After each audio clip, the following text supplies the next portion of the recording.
নমস্কার বন্ধুরা, আমি পারমিতা। আমার চ্যানেল পারমিতা হেভেন ব্লগে আপনাদের সকলকে স্বাগত। আমার আজকের এই ব্লগটি আপনারা যে যেখান থেকেই দেখছেন, আশা করি ঈশ্বরের কৃপায় সবাই ভালো আছেন, সুস্থ আছেন। আমি এবং আমার পরিবারের সকলেও ভালো আছি।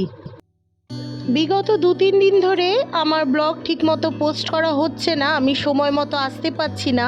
আজকে যে ভিডিওটা আমি ব্লগে আপলোড করছি সেটাও আমার অনেক আগেই শ্যুট করা, তো সেটা আমার সময় হয়নি যে তাতে আমি একটু ভয়েস দেব। ভয়েস দিতে এডিট করতে একটু সময় লাগে, মাঝে 2 দিন খুব ব্যস্ত ছিলাম, তাই তার জন্য আমি অত্যন্ত দুঃখিত। তবে আমি কথা দিচ্ছি এরপর থেকে আমি আর ইরেগুলার হব না, আপনাদের ডিসঅ্যাপয়েন্ট করব না। আমি ব্লগটা বুধবার সন্ধেবেলা থেকে শ্যুট করি। বুধবার সন্ধেবেলা আমার ছেলে মেয়ে একটু বাইরে থেকে মোমো খেতে চাইলো, তো আমার ছেলেকে দিয়েই আমি আনালাম, কারণ আমি সন্ধেবেলা আর আমার বেরোতে ইচ্ছা করে না।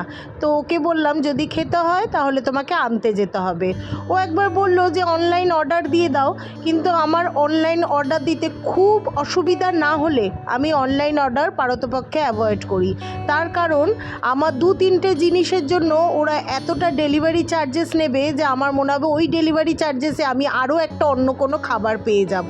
তাই ছেলেকে বললাম না, আমি অর্ডার দেব না। সামনেই আমাদের দোকান, আমি যেখানে থাকি তার উল্টো দিকেই একটাই ফাস্টফুডের দোকান আছে, তো সেখান থেকেই আমি বললাম নিয়ে আসো, বেশি দূরে যেতে হবে না।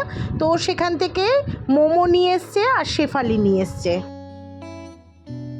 গুড মর্নিং বন্ধুরা, বাকি ব্লগটা আমি পরের দিন সকালে শ্যুট করি। সকালবেলা 3 কাপ চা নিয়ে বসে গিয়েছি, একটা আমার শ্বশুরমশাইয়ের, আমার একটা হাজব্যান্ডের। আর এই যে দেখুন আমার দুষ্টু মেয়ে কেমন শান্ত হয়ে যায় ড্রয়িং করতে গিয়ে। এখন পরীক্ষা শেষ, আজও একেবারে ড্রয়িংয়ের প্রতি নিজেকে ডেডিকেট করে দিয়েছে। শুয়ে বসে সব সময় ড্রয়িং করে যাচ্ছে। কত যে ড্রয়িং করেছে একদিনে, আপনাদের আমি এই ব্লগের শেষে সব ড্রয়িংগুলো ওর দেখাবো। আজকে কিচ্ছু বানাবো না, তেমন সিম্পল একটু মুগ ডাল বানাবো, আর দেখি পটল বেগুন টেগুন আছে, একটু ভাজা বানিয়ে দেবো। কারণ আমি তো আজকে দুপুরে খাবো না, আজকে আমি আমার 2 বান্ধবী একসাথে খাওয়া দাওয়া করব দুপুরে। যেহেতু আজকে সংযম আছে, কালকে শিবরাত্রি, তাই আমরা ঠিক করেছি আমরা আজকের সংযমটা 3 জনে একসাথেই পালন করব। তো দুপুরে বাড়ির লোকের জন্য তো রান্না করতেই হবে, তো বাড়ির লোকের জন্য এই একটু মুগ ডাল বানাবো। আর ভাবছি কোনো ঝামেলা করব না, একটু পটল ভাজা, একটু বেগুন ভাজা আর একটু আলু ভাজা করে দিয়ে যাব। আজকে আর কোনো তরি তরকারি বানাবো না। তরি তরকারি এমনিও আমার ছেলে মেয়ে খুব একটা পছন্দ করে না, তো যদি সেরকম হয় আমার ছেলেকে বলবো যদি ওদের খেতে ইচ্ছা হয় তাহলে আমার ছেলে অমলেট বানিয়ে দিয়ে দেবে। কারণ ওদের বাচ্চাদের তো আর কোনো দোষ ধরলে হয় না, যত নিয়ম সব আমাদের বড়দের জন্যই থাক।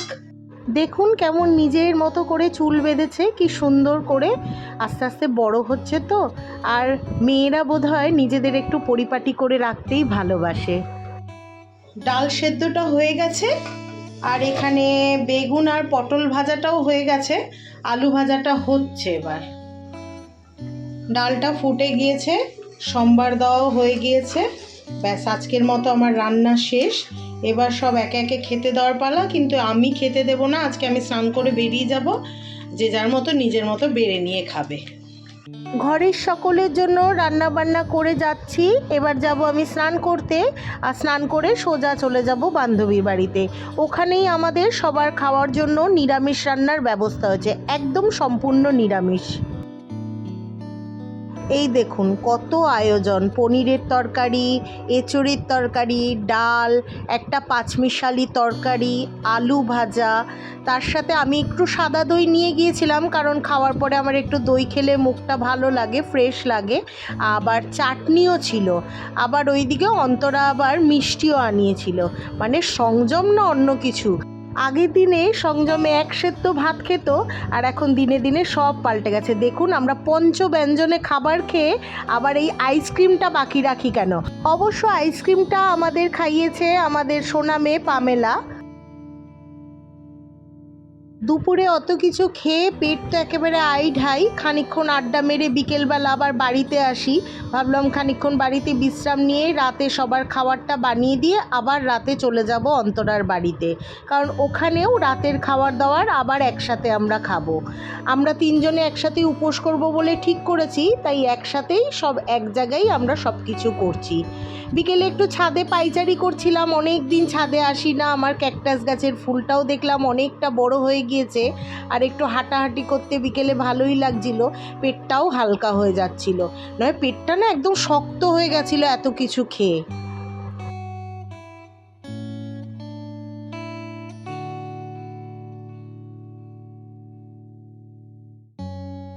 আবার রাত্রি 9টা নাগাদ অন্তরার বাড়িতে সবাই একসাথে খাওয়া দাওয়া করলাম। লুচি বানানো হলো, আর এইদিকে আলু পনির স্কোয়াশের তরকারি, তার সাথে একটা করে রসগোল্লা। আজকের মতো ব্লগটা তাহলে এখানেই শেষ করলাম। আবার দেখা হবে আগামীকাল আপনাদের সাথে একটি নতুন ব্লগ নিয়ে। যদি আজকের ব্লগটা কিছু ভালো লেগে থাকে অবশ্যই একটা লাইক কমেন্ট করে দেবেন, আর যদি চান আমার চ্যানেলের পাশে থাকতে তাহলে আমার চ্যানেলটিকে একটা সাবস্ক্রাইবও করে দিতে পারেন। আর যারা অলরেডি করে দিয়েছেন তাদের জানাই অসংখ্য ধন্যবাদ। আর অবশ্যই জানাবেন কমেন্টে আমার মেয়ের ড্রয়িংগুলো কেমন হয়েছে। ভালো থাকবেন, পরিবারের সকলকে ভালো রাখবেন। টাটা।